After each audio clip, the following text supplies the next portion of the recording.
Hello everyone, I hope you're all doing great today and enjoyed these stories. Make sure you check out my Patreon in the description if you want early access to my videos, and my podcasts in the description below. And the only social media I use is Instagram, and my Instagram, if I can remember it, is Insomniac Horror. I'll link it in the description. I have a quick message before the story starts, so if you want to go straight to the stories, there's timestamps for that below. So if you're struggling in any way, and especially with your mental health, I know it can feel overwhelming sometimes and hard to think straight, but sometimes you just need to take a moment to calm down, rationalize, and focus on what you need to. Whether that's doing something to feel better or just calming down a bit about a situation, I think it's really important to ground yourself sometimes, because I know your mind can run away and make things seem like they're much worse than they actually are. So if you calm down, I guarantee you'll realize things aren't actually that bad and it'll be okay. So I hope that can help someone, and I hope you enjoyed these stories. Take care. I'll speak to you all soon.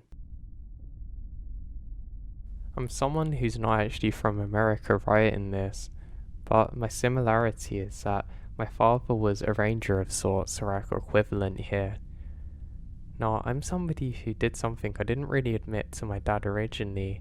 I used to love going exploring buildings and whatnot, and I'd always do this on my own, but sometimes with friends. I was pretty hesitant to tell my dad about it because I knew he would get really angry about it. I remembered him telling me stories about where he would get sent out to investigate abandoned buildings for homeless people, drug users, or God knows what, and you could see his frown on his beard, and he would just be really annoyed about it. But on the other hand, I was someone who loved to go exploring them, especially when I was young. Now sometimes I would go with my friends and we'd actually camp out overnight in them, and there was one particular incident that was like no others. Now I'm not somebody who really believes in the paranormal or any of them things, but let me tell you my story. Now, we set out into the forest to go and explore some abandoned industrial type buildings. I'm not sure whether they were housing for the workers of the old factories, but they looked really cool nonetheless. Now, one thing we knew is that we had to be really careful because of asbestos and whatnot, and most of us brought masks with us. Now, it was on and off snowing when we arrived at the place we liked to explore, and it kind of made the whole thing seem like it was out of a movie, so that was really cool. We go inside the first abandoned building, and we're careful to make sure there's no squatters or anybody who isn't meant to be there. We literally had to go building to building, room to room, just to make sure we're the only people there. We decided on a room that we're going to camp in and put all of our equipment down. Basically, the choice was made easy by the fact that this area actually has a door, and you can close it, and also we can escape to a balcony if we really needed to. Now, we ended up going outside for a few minutes after putting our gear down and eating some food and having a really good time. We ended up going onto the roof just to enjoy the views and have a smoke. I mean, there wasn't too much to see, but we just wanted to try and catch the sunlight just before it faded away into the darkness. I'm standing there having a cigarette, having a good time with my friends, when I have a strange feeling like somebody's touching the back of my neck. I can't shake it and go to turn around to tell my friend to stop, and just off in the horizon I captured the outline of a person staring at me. Now, they don't actually say anything at all, but I can just make out this person's very old and dressed in relatively dated clothing.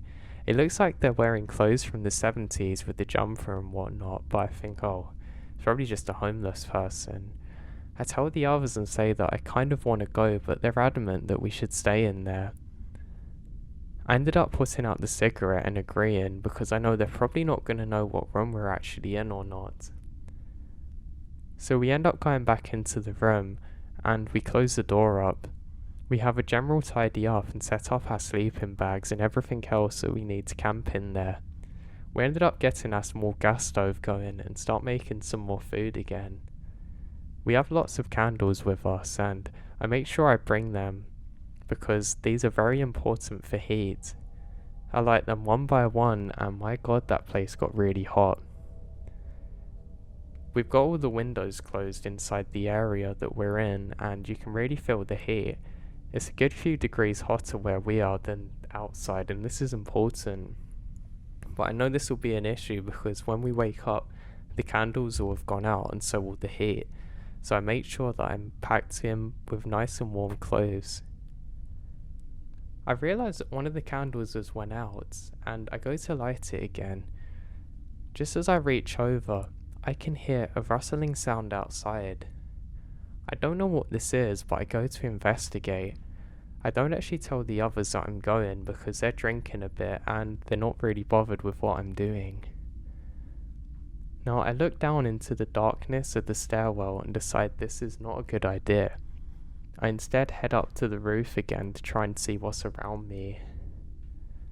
I get up onto there and I have a look round for the person I saw earlier, but nobody's there. Most likely this was just an animal that I heard. I ended up sitting there for a while, probably too close to the edge of the building to be considered safe, but I just want the peace for a few minutes.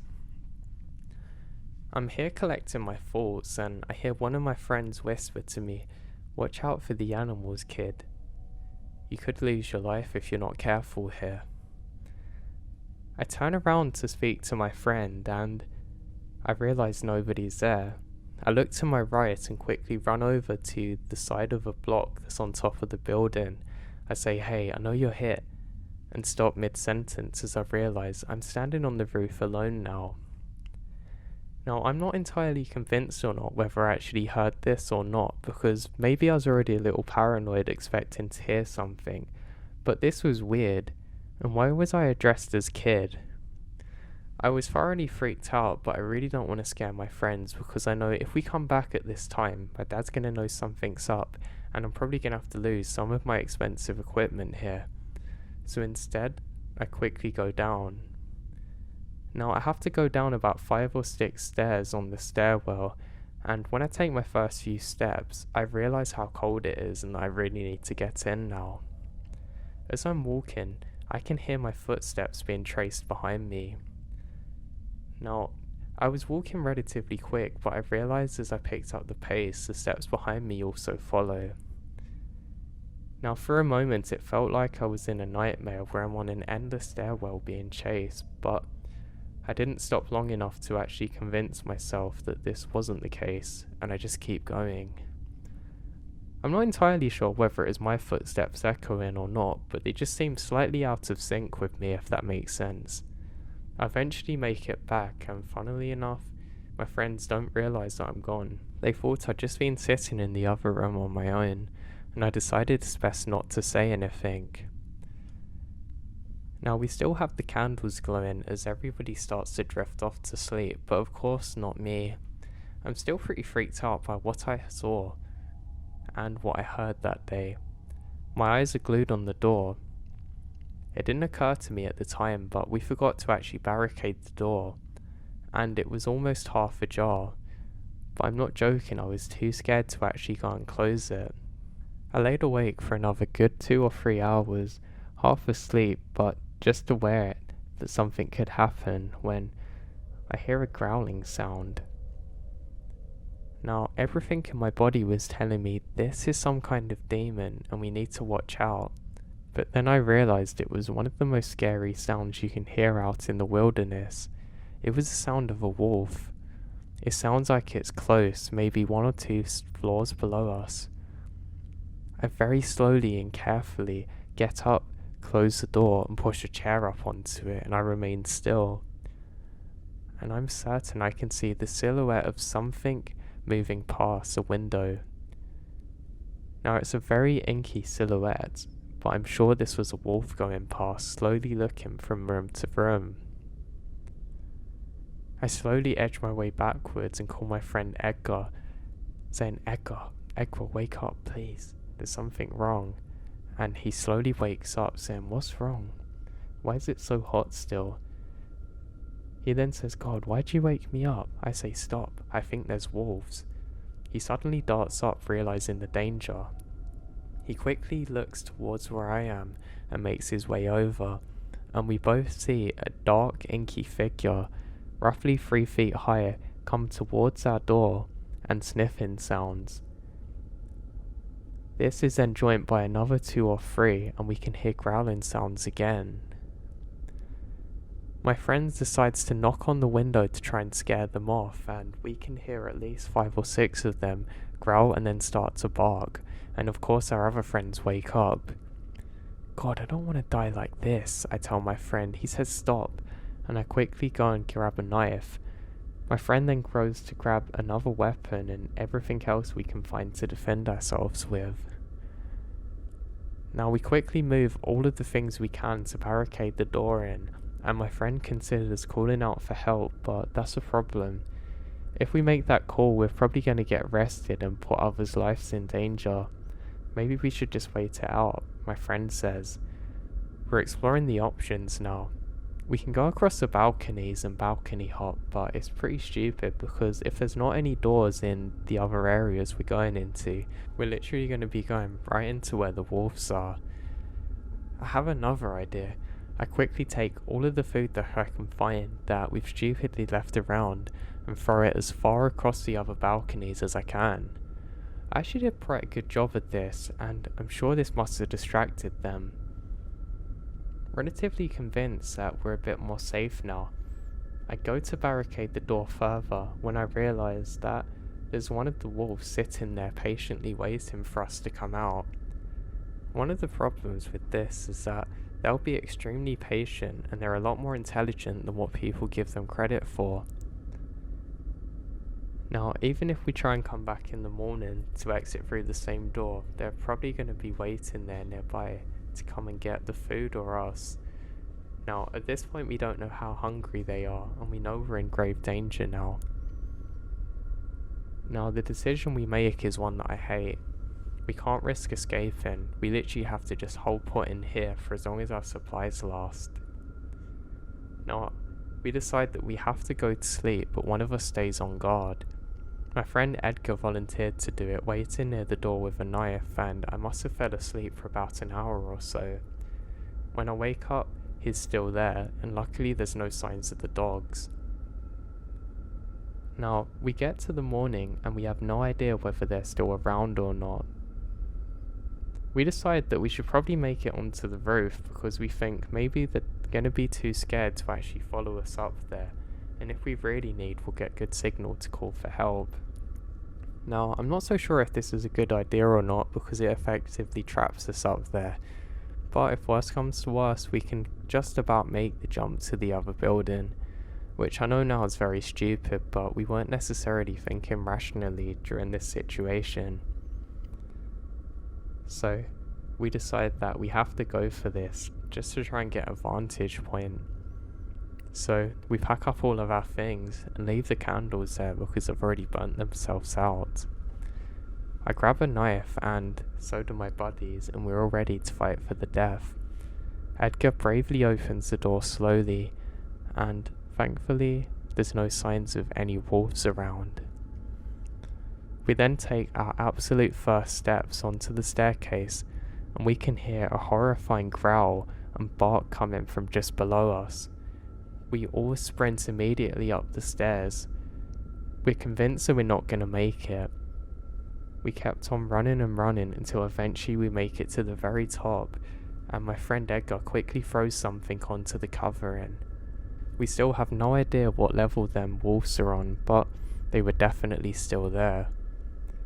So basically, we've now trapped ourselves onto the roofs with not many options. My other friend looks over the edge of the building and says he can just about make out some of the wolves. They seem to be circling around inside the building that we're in. He can just about make out some of their grey fur from where he is. Now, I think we should call for help again, but my friend says maybe we should make it on top of the roof, the next one over, and then we should be able to get back to relative safety because we can climb down the fence where the wolves won't be able to follow us. Now, I'll admit it, this is a pretty good idea to be honest, but there is danger of death because If we fall, we're probably going to break our legs and we're going to be dinner for some stupid animals that won't leave us alone. But we are running low on supplies now, so what choice do we have? Now, I'm somebody who used to do some good running when I was younger, actually competing for my school, being very quick. But that was at least 12 years ago now, and I'm not really sure of my athletic abilities. But I decided that I should probably be brave, because really it's my fault for not alerting the others sooner to the strange things that happened, and that I should really be the one to fix this. At least that's what I rationalised with. So, I quickly throw across my sleeping bag and other gear to the other side. Well, I guess there's no going back now. I decide to get quite a nice run up and trace the steps. I'm ready now. I take one foot in front of me and leap across. Thankfully I make the jump. Now, the area that I land in is actually relatively solid, and I'm actually really glad about this. I ended up forgetting about the wolves now, and I'm followed by Edgar, who quickly traces my steps. It's then my other friend, who is a lot more hesitant because he's a bit heavier than us, and he's not sure whether the roof is going to hold up. We shout to him to just come on and get on with it, but he won't move. I'm actually quite annoyed now, because we have to move in case the wolves follow us up onto this roof and we can't barricade it like the other one. As a precaution, I ended up throwing some more food down below us near ground level. It actually bounces out of sight, so annoyingly I can't see whether it's effective or not at actually attracting the wolves away from us. We keep on screaming for our other friend to come, and eventually he goes for it, and he just about makes it and we have to help him up. We're all very relieved to quickly gather up our things. Edgar looks down and he can see clearly that there's still wolves around, still in the building that we just come from. They actually tried to follow us up, and he can see through one of the windows that they're still trying to figure out a way to get onto the roof. We know they probably had menacing intent because they didn't bother getting their food that we threw down for them. Maybe they had young with them and they thought they were defending it, I don't know. We just know now that we have to move. Now when we set off again, I can taste blood, and I realise it's from running so hard to actually make the jump, and I'm actually struggling to get my breath. We make sure that we have everything, and we have to roof hop one more time, but luckily we make it across successfully now. The area that we move on to is actually relatively slippery, and we're walking across in this disgusting tar sludge which is actually really sticky on our shoes. We continue moving and have to actually climb across another large balcony on the roof used for some kind of surveying. We make it up to the next stage, which is a really large chimney pipe from one of the factories. We have to kind of slowly shimmy around it. It's hard to describe, but we're like sidestepping, and I'm someone that doesn't mind heights, but I hate it when I'm up higher. Now my hands are sweating through my gloves, and I'm really struggling to hold on. The best I can do now is just not look down. We're at a point now where we have to take off our bags and slowly go down the ladder. Now I'm too scared to do this, and strangely my other friend, who's been a bit worried the whole time, volunteers to do it first.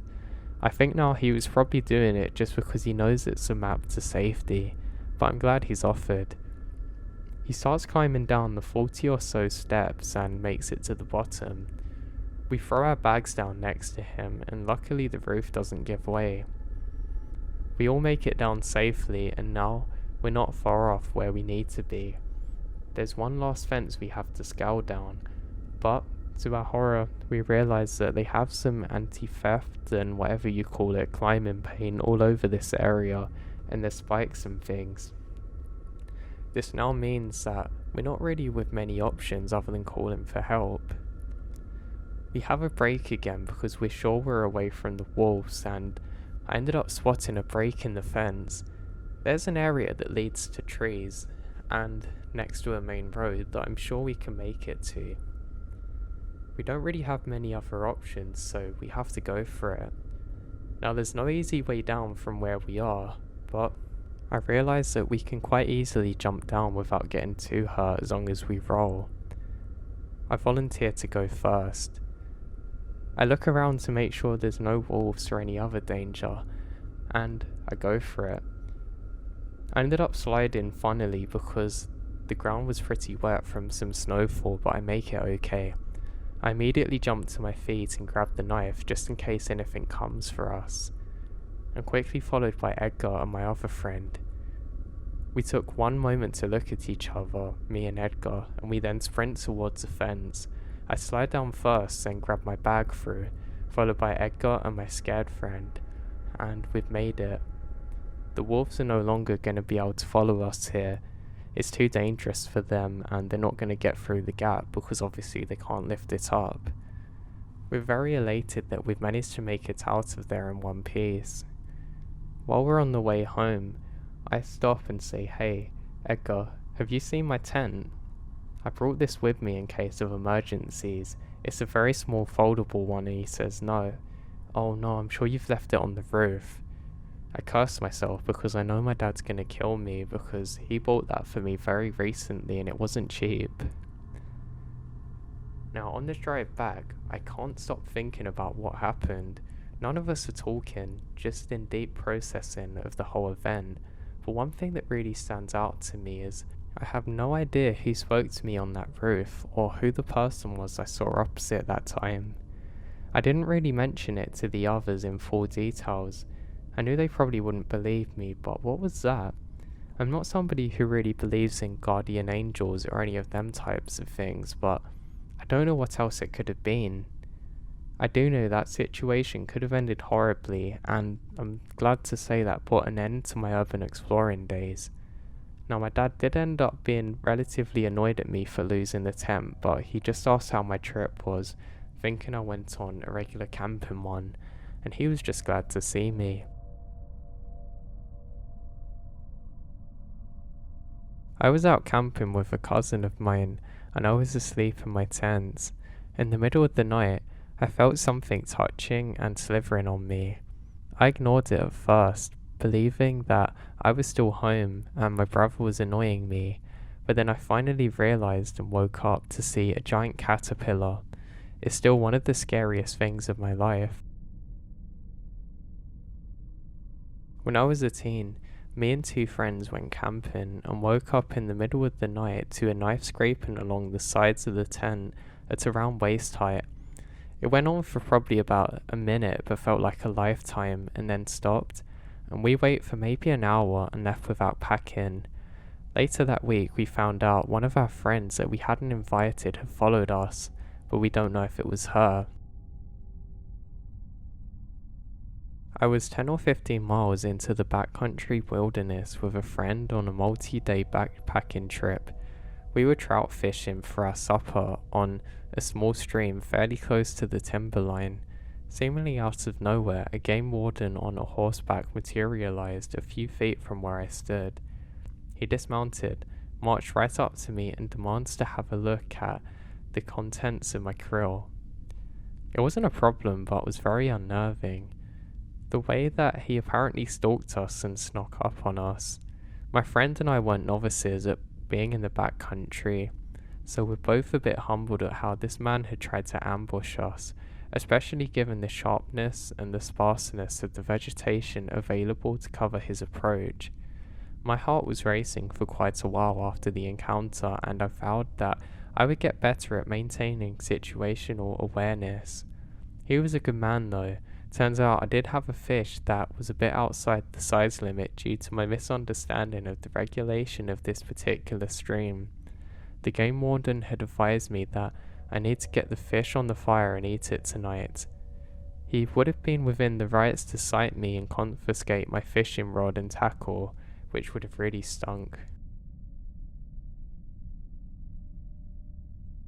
When I was in high school, my friends and I went out to a remote spot in the mountains to camp. Just to get there, you needed a pretty serious off-roader. It was about 30 miles up a super rough road.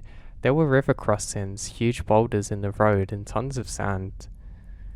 Now, the road trip took us all day, and we don't see another person. No one passed us, and we didn't see anybody camping, nothing. At one point, one of my friends noted it looked like nobody had ever driven off on the road before, which was weird because this is in Colorado, and the roads/trails are very popular. Something worth pointing out, this road led into a box canyon, which is basically nature's cul-de-sac. The road we're on was the only road in, and the only one out. All around us are massive cliffs, and another thing, we're deep in the mountains, far from any cell service. On top of that, we're in a box canyon, when even if you're next to a city you don't have service. All that said, we eventually find a spot and get set up. Every time we went camping, we play capture the flag. This isn't an exception, except we wait for it to get dark to start. Now, in the middle of the second round, me and one of my friends on my team hop up onto the road. It seemed like a good way to get around to the other flag. We walked down the road and began to see a glow coming towards us. Our first thought was that it's probably another 4x4 coming up, but we then realised it was a young woman holding up her phone looking for service. She was still at a distance, but she was panicky. She was rushing and stumbling at the same time, except she isn't drunk, it doesn't seem. We call out hello, but don't get a response. But it wasn't just that she ignored us, she looked like she didn't know we were there. You okay? Nothing. As she's passing us, we realise she's crying. You okay? She stumbles right past us, never showing a sign that she knows we're there. The whole time, just looking at her phone for service. Me and my friend are frozen. We watch her, still crying, shaking. She rounded a turn and disappeared. I yell out to everyone else to meet back at the camp. We do. I tell them what we saw, and I'm not proud to admit this, but we get scared. We said we'd stay in the camp that night, and in the morning we go looking. The first thing we do in the morning is decide that there must be some other people there that must know her. So we go down the end of the road and there's no signs of anyone. Then we decided to go to the entrance of the road and look for the woman, and nothing. Now, we're not sure how we got into this position or how she did, but she doesn't look like a hiker. She has regular clothes on, as if she'd just gotten in from the canyon at the other side. We were pretty sure that we're the only ones that have driven down that road in a while, so nobody's dropped her off. And the whole time we saw her, she was holding up the phone looking for service. I don't know what happened to her, but it really scared me.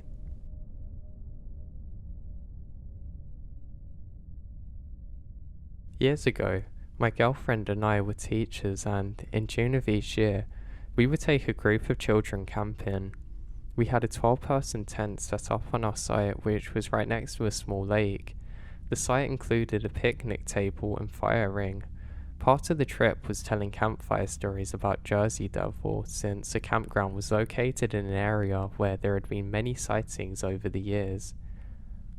The kids enjoyed being scared, and they couldn't wait to return the following year. This was around the 5th annual trip that we had taken up to that point, and nothing really happened. On the last night after the stories, when the kids were safely asleep, my girlfriend and I sat by the campfire in the beach chairs. We had just brought a new puppy, and she was tied to a tent on a long lead so she could run around a bit. Now suddenly, the logs in the campfire collapsed and the light dimmed considerably. Our propane torch that was on the picnic table dimmed at the same time.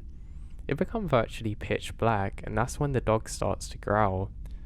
She was right next to me, and every hair on the back of my neck was stood up as she stared into the darkness. Suddenly, from out of the water comes a large figure about 20 yards away. At first I thought it was a person, but then it bent over and starts running on all fours. I could only see the outline of the thing, and the back end was higher than the front. It certainly wasn't a bear or dog or deer. It looked like something I've never seen before, and I was in no hurry to encounter it again. Now it trots away into the woods not far from our campsite. I jumped up and ran to my car and turned on the lights. The car lit up our campsite, but there was no sign of anything out of the ordinary. I tell my girlfriend to wake up the kids because we're leaving. She was the braver one and convinces me to stay, and we eventually calmed down and turned in for the night. I lay down by the tent, opening a large butter knife, and did not sleep until the sun came up. Nothing like this ever happened to me before or since, and I haven't been back camping there since the incident.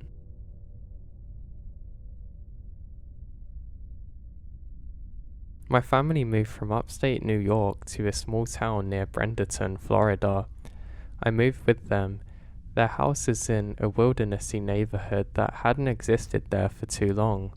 Native Americans used to occupy the land, from what we've heard. My room had a huge sliding glass door with no screens and was the only one in the house directly facing the view to the woods. Right when we moved in, I felt uneasy about being near the window, looking into the woods or having my blinds open.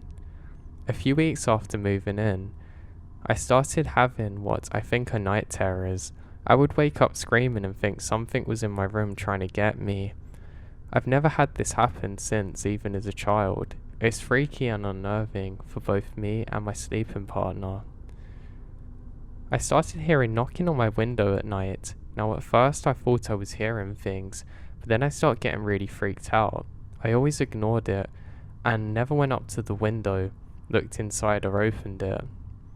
My partner never heard this. He was always asleep and brushed me off as just hearing things, but I was adamant and kept my window locked and always looked out there. I then started hearing my neighborhood/friend next door knocking on the window at night, whispering my name, asking if I'm up and if I want to come out and smoke with her. I always said no and go back to sleep, asking her about this, and she said that she was never doing that and that I'm just getting increasingly freaked out. I started feeling very alone and powerless, wondering if I was going crazy. Now on one night, I put a lucky protective crystal on my window for protection. Now, I didn't know exactly what it done for protection, but when I woke up, the crystal was in the same spot, broken in half, looking like lightning struck it. I saw dark figures in my room a couple of times, but nothing ever happened. I would only see them and they would be gone, and it was always during the night time that I would actually see them when I was barely awake. I figured there were spirits in the home, so I did a couple of things to help mitigate that, like using salt, burning cedarwood, and spraying holy water on the walls. Our back porch was screened in and had a nice place to sit outside. I meditated a couple of times out there and heard all the wildlife and creatures outside. Now sometimes the noises would stop and it would just be silent like dead air. I would listen for anything and never hear anything except the occasional branch snapping. I would go inside after that. Now we had bobcats, raccoons, alligator and wild boar, so I think it's probably an animal. Luckily I moved back to upstate New York for personal and career reasons, so obviously nothing else happened for me. I visited my family around Halloween time about a year after moving. My sister and I stayed up watching Pet Sematary and started talking about creepy stuff. She turns to me and says, "Dad, did you say that you saw some kind of Slender Man thing in the woods?" And immediately, of course, I get really freaked out. I asked my dad about what he saw, and apparently there's a very tall creature, about 9 feet I guess, which is extremely skinny, almost as black as a black tree, moving abnormally fast through the woods in broad daylight. He did have laser eye surgery not too long ago, which could have been it, but he's never seen anything like it before or since.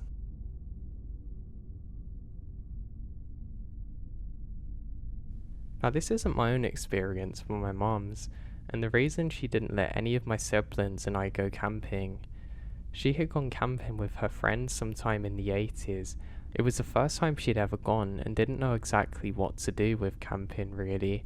The way she describes it is that her friends had chosen the most isolated place in the woods they could find, and they were drinking and whatnot. After partying until 1 in the morning, they decided to go in for the night, and my mom woke up and heard some noises. She said she shook her friend up and she also heard the noises, but wasn't as scared. Her friend just assured her it was an animal and to go back to sleep, and she did. The following morning, they woke up to see large boot prints circling around their tent and campfire. The footprints come from the woods and left in the same direction. They couldn't trace it further because of foliage. They packed up and left that day, even though they're supposed to be there for a week. Apparently, they weren't the only ones out there, and a few other people had similar incidents over the next 2 years in the same area, yet nobody ever got caught. Now my grandpa and dad like to go fishing and hunting a lot. Now one night they decided to spend the night on the river in the Appalachian Mountains. It was really late and they said they heard these awful screams coming from the opposite side of the woods over the river, saying it was inhuman but not a mountain lion. My dad is a pretty good guy and has been out in the woods before and doesn't get scared easily, but in this moment he was frozen with fear. Until finally it stopped. He felt like whatever it was knew they were there and wasn't happy about it, and it will still give him goosebumps even if he just thinks about it now. So this happened back in 2006 or 7. Me and my family went to a park. We've gone there for probably about 20 years. Now it's quite a big one too, but still, one day we come across part of it where meadows usually continue, yet all of a sudden a part of the forest was there. We were at first wondering what happened, then shrugged it off and went down, going towards it, then went inside of it. It was pretty dark in there. For being an afternoon in the autumn, it's kind of weird. There was almost no wind. It was silent. There was a part where the light came through a bit. Now I looked around and looked on the ground, which is black. There's black soil and it just looks so surreal. Between most of the tree roots were old crimson red bricks. They all looked pretty weathered, and the forest was, at least from the looks of it, 100 years old, if not more. Well, we come to the rather strange part. Where we're standing looking around, we're wondering why we've never seen this forest before, which isn't too big. Then it got strange, pretty dim, almost no wind, and stuffy. It was like something was in the air. All of us had goosebumps, and I heard a voice which told me, "Get out now, leave." I told them, and we went out of there as quick as we could. The next when we come by this place was probably a month later. Now we head over to the same area, and the forest is gone, literally like it was never there in the first place. The grass looks as though that there's no meadows, and that it's completely normal, like it truly never existed. To this day, me and my family wonder what actually happened. Now I was camping in the woods one weekend.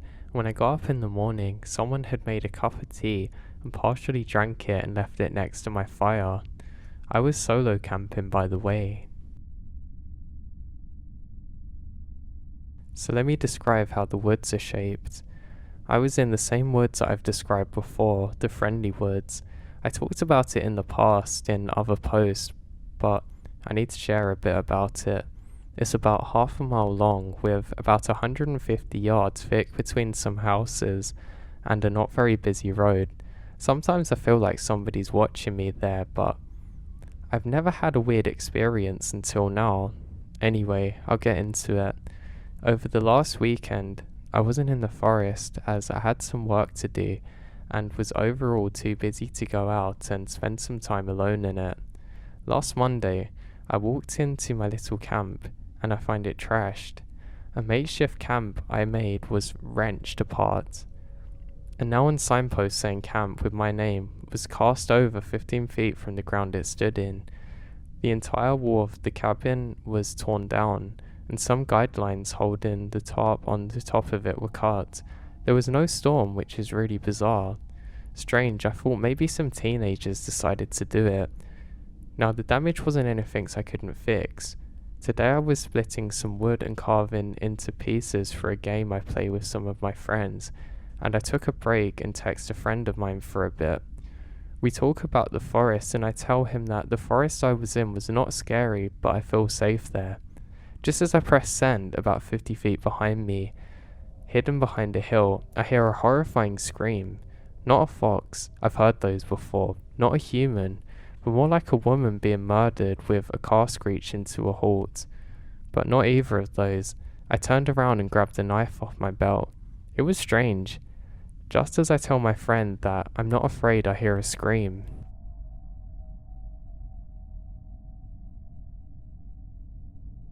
I went out to Mount Palomar near San Diego with my girlfriend, 2 friends and their dog, a husky.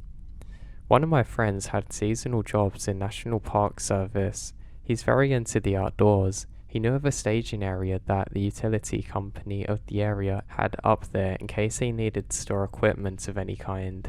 To be honest though, I think the lot ultimately belongs to the Forest Service though, because they had a key to unlock the gate to the area so we could park our cars in there and camp for the night, looking at the stars, enjoying each other's company. We leave to go up there on a Friday evening with the sun still up, and arrive there as it's getting dark. We use 3 cars to get there, so we park them in a triangle formation and set up the tents in the middle area. Once we got that set up, we have some food, a few drinks, and start checking out the stars. I had brought a high-powered laser pointer with me which allowed us to specifically point out constellations in the sky. My friend in the park service utilizes the laser pointer and gives us some awesome 45-minute talk on various constellations in the sky. We're having a great time. At this point, my other friend's dog begins to act up. She only gets hostile with strangers, but the 4 of us had been recently accepted for her for quite a long time already, so this wasn't normal. We stopped and looked over towards what she's barking at, and we see a figure about 30 feet away in all dark clothes standing there. It was a man who seemed to be a bit over 6 feet tall, but he was wearing lots of clothing. I couldn't make out a face or anything else to identify about him. We were then taken by a complete surprise that there was another person around us, but we called out and said, "Hey, what are you doing up there?" He responded by saying that he's been given a lift by the sheriff up to the top of the mountain and some of the other rangers, and was spending the night up here since he didn't have a car to get all the way back up here. That sounds bizarre, as if a sheriff or ranger would actually do something like that. Now my park service friend slipped me a knife just in case, because we're all on edge at this point. I sit in front of my girlfriend and mentioned for her to get in the car, and we started to get our things together. My friend with the dog was doing the talking and bluffing us up to the point of saying we're in the military, and the other's a firefighter, which was both not true. We're fairly built, but he was trying to give this stranger reasons not to try his luck on us. We were certain he was not some drifter who had miraculously made his way up, because it just doesn't make sense. He said to us if he could spend the night with our group, but we say no. He then said, "Can we have a blanket?" And we also declined. He said that he'll probably end up staying somewhere over there and points towards some brushes, maybe 50 feet or so off. We said okay, we'll be here, and have a nice night, and he walks off. This was a time for all of us to discuss what we wanted to, in clear unison. We wanted to get the hell out of there. We all thought this stranger was completely lying. We started packing up our tents and other camping gear. My park service buddy wanted to go over to unlock the gate again, which was about 300 feet away. So it's me, my girlfriend, my buddy with the dog, and the dog. While he was unlocking the gate, the dog starts to act up again. She was huffing behind us again. We turned around and my friend shone a flashlight, and sure enough, here he is, approaching from an angle that certainly was different from the one he walked off in. He basically tried to sneak up from a different direction. My buddy caught him and spoke for a while, and I left our ring of cars and stood facing him. I honestly can't remember what my friend said at this point because I thought that me and the dog were going to have to fight this guy off and stop him from doing whatever his intentions are. I have adrenaline pumping like never before. I was already doing whatever it took to protect my friends, but he ends up walking off again. We had another stretch of time to finish getting the remaining things together. At this point, it was getting things done as fast as possible. We were racing against the clock and an unknown evil. We didn't know what to do, but this man wanted to do something to us. I quickly jog over to my friend who's in the process of going to the gate, opening it up, and we have another encounter. We've packed up everything and I told him go away ASAP. So we briskly walked back to the cars, fired them up and got out of the lot, closed the gate behind us, and we went to drive down for about 30 seconds or so to a closed general store, put into the parking lot and dial 911. My friend was talking to the police. We learned that no sheriff had given anybody a ride up the mountain tonight and there's no rangers too. Confirmed suspicious of the shady activity. The Olives said they'd send up whoever they had available to check it out and that we should go. After that call, we did just that. We had to head down to the right to start working our way down the mountain on that road. We would pass underneath where we were set up at the staging area to camp. As we drove by that area, we saw a black car parked out in a turnout just below where we'd been earlier, and a man peering out the hood of the parked car towards us. There is a small amount of room for speculation, but who the hell else would have been there? It could only have been him. We ended up seeing that one of my friends got calls from the other two friends as they were driving down the mountain confirming what they saw is the same as we did. It took us around 20 to 30 minutes to get down the mountain and park at a gas station next to a casino down here, but we hung out there for around an hour until it was 2 a.m. to relax and let our nerves settle. It was the most comforting time I've ever had to be in a populated area. Now, if we didn't have the dog to warn us, I don't know what kind of situation could have played out. None of us ever gone back there since, and just writing this again really makes my skin crawl.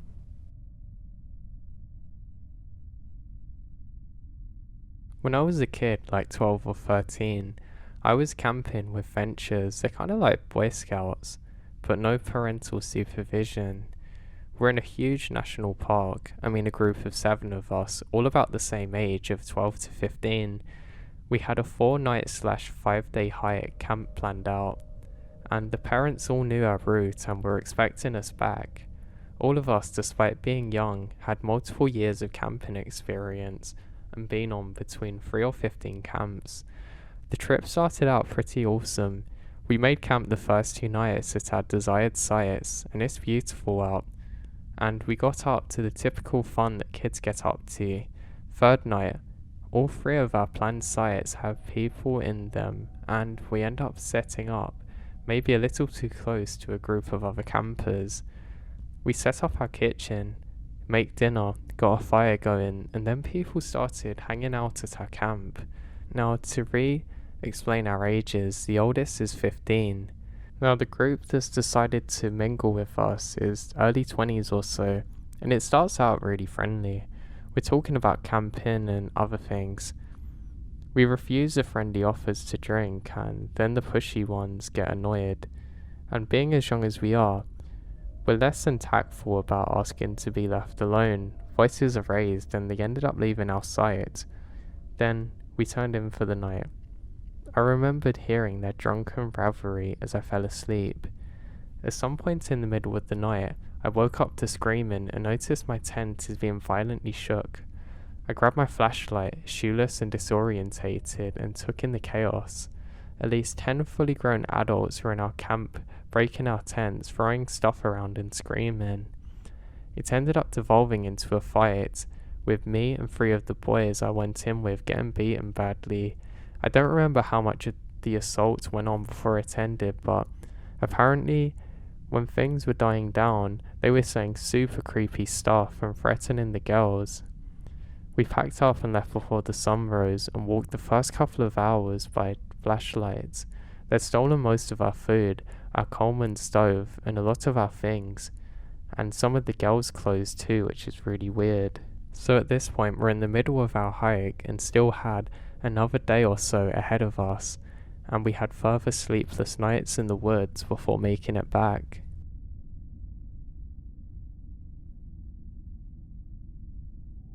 Now this wasn't exactly creepy, but scared the life out of me. We were moving across the country from Massachusetts to the Midwest and ended up in one of the many dense forests in the Pennsylvania area to camp for the night. Anyways, we drove into the campground, which was a spiraling dirt road in the dark. We were camping in our 90s era pop-up camper and we're caring for our dog and cat who are there with us. Now we arrived to the actual campsite around 11 PM. At first it started a light drizzle while we're setting up the camp. We luckily got the camper set up before it really dumps on us. It was the beginning of summer's wet season, where storms are often brutal, and brutal it was. Before we knew it, seemingly all the water in the world was upon us. Neither our pets or family of 5 actually were excited about the rain. Actually quite the opposite. And now there's thunder and lightning everywhere. Regardless, we're having fun with card games and such while the skies open up above. The storm seemed significantly worse. Driving up there and my anxiety increases. The thunder got louder and louder and lightning much closer. My father had an irrational fear of lightning and can't help worry. We began counting the miles using the thunder until the lightning was almost identically timed together. At this point, we're in the middle of the camper staying away from metal parts, which was currently being rocked by wind. The lightning becomes so frequent that we began to have legitimate fears of being struck.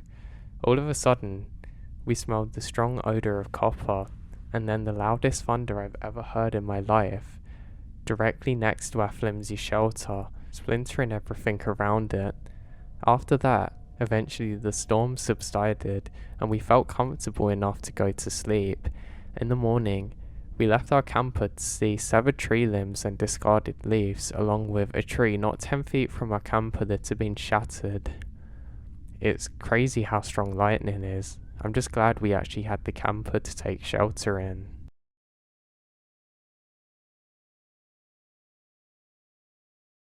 I'm a long-haul truck driver, and I've seen plenty of supernatural stuff out on the interstate. Now within the first few months of driving, IIRC was PA. My first couple years I was a night driver, so it was hard to see things sometimes. But the one in PA was me trying to follow a flatbedder who was hauling serious loads through the mountain. At one point, I started falling back because I can feel the van starting to lean. It wasn't long after I reached down to take a swig off my handy monster I had, and I look up, and there's a guy standing off the shoulder just outside the tree line wearing what appears to be some type of military uniform. It looked as though he's Revolutionary War era. He had a musket as well. As I approach, I can see him staring right at me. And then he starts walking back into the tree line, still looking at me. Before he manages to make it through the trees, he disappears, like literally vanishes into thin air. I had my windows down, and the air in the area gets real cold. After about a mile, it warmed up again, and I had a really sad feeling coming over me thereafter. Needless to say, I didn't stop for the rest of my trip.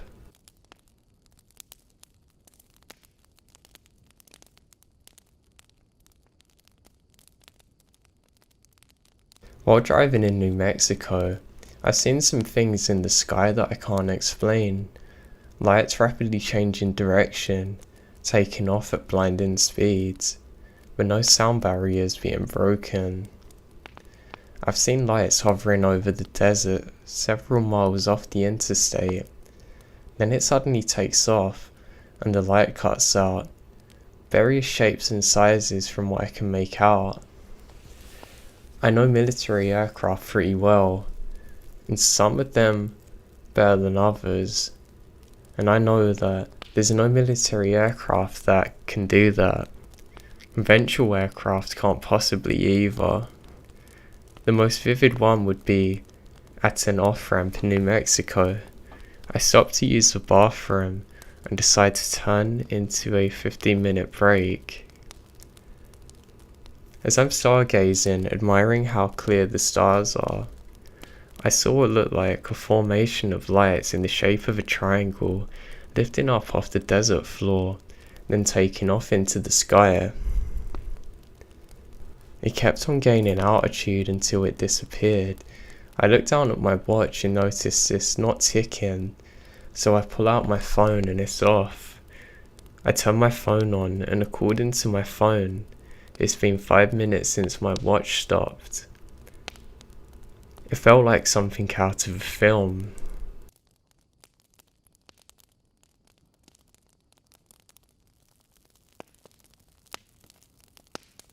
Kent, Texas is another one.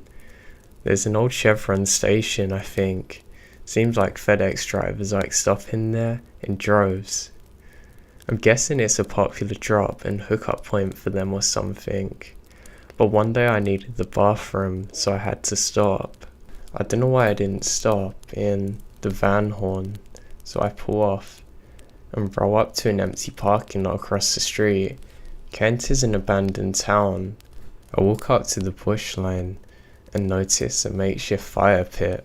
The wood is somewhat burnt, but not all the way. The weird thing is that there's an unscratched dollar bill stuck in the wood. For a second I was like, ooh, I think that's candy. But then this feeling suddenly come over me, so I left it alone, peed in the bush, and as I'm walking back, I look over and get a real negative feeling. I look to the ground in front of me, and bam, there's a rattlesnake literally 2 feet from me. I stop dead in my tracks. It starts hissing at me and goes to lunge, but luckily hits a twig. I run as fast as I can back to my truck, feeling like someone's behind me. I kick up a lot of dust getting out of there, and have never stopped in Kent since.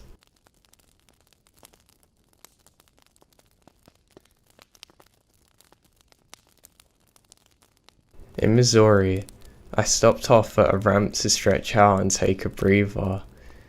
As I'm smoking a cigarette, a little girl from some direction I couldn't figure out where giggles and says, "Hi." "Hi, mister." My initial reaction was, what's a kid doing out here at this time? So I walk back and say hi. She responds with, "My mum says you'll be okay, don't worry." Now utterly confused, I ask her what she means, and she doesn't reply. Then suddenly, I feel like someone's standing next to me, but it doesn't feel negative or bad, just as though someone's right there with me.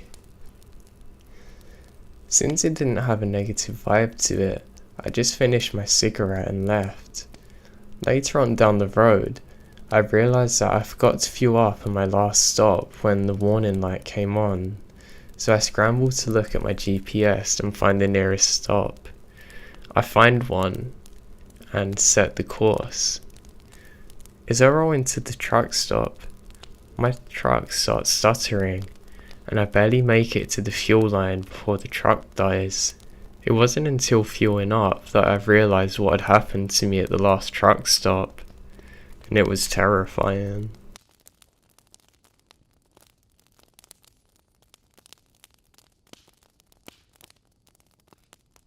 I've seen drivers duke it out on some fuel lines many times. I've seen brawls happen in the back of truck stops, many rookies hitting each other's trucks by accident, you name it. The most memorable moment, however, was a fight when I was on a trip with a co-driver whose name I won't say. In Arizona, I stop at a truck stop between Flag State and the CA state line.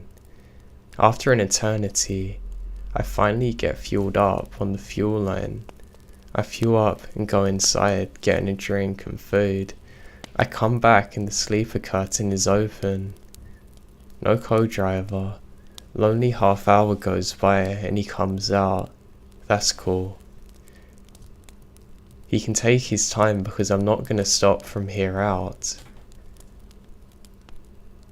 I put some trash in a couple of bags, putting it on the floor. It was mostly his trash from his shift prior. I can't stand having any in the cab. He opens the door and dumps bags on the ground, so I lit him up with all the fury I can muster. There's 2 garbage cans 10 feet away. I go put the bags in the trash cans and come back to the truck. As I'm doing my logbook, I look up and glance in the mirror. I can see 2 drivers flapping wings at each other. Oh, a fight. Let's watch. Suddenly, they go like baboons. Fists flying, but they're not landing. Then one of the drivers picks up the trash can and throws it at the other driver. The can hits him square in the face and blows open with paper towels going everywhere. Just like WWE apparently. So I get out and start walking back to watch. And apparently, every other driver on the fuel line had the same idea. The driver who got trash canned reaches into the storage compartment near him, pulling out a huge chain with a padlock on it, swinging furiously, and he's coming back and forth to the truck where the trash canner is. The other guy takes out the pump, going to his driver's side window, knocks a mirror off his truck, puts a huge dent in his fender. He then makes it back to the trash canner. The guy runs around the other side of the fuel pump. He then starts beating him with a bottle. All this does is gets him wet and pisses him off even more now. Enough time rolls by, but they realise neither weapon of choice is doing any good. And in one of the weirdest things I've ever seen, they both stop, bear hug each other, then walk off. I walk inside to tell the lady there's a fire in the fuel line and she breaks out some kind of stick to break it up. But they're all good now.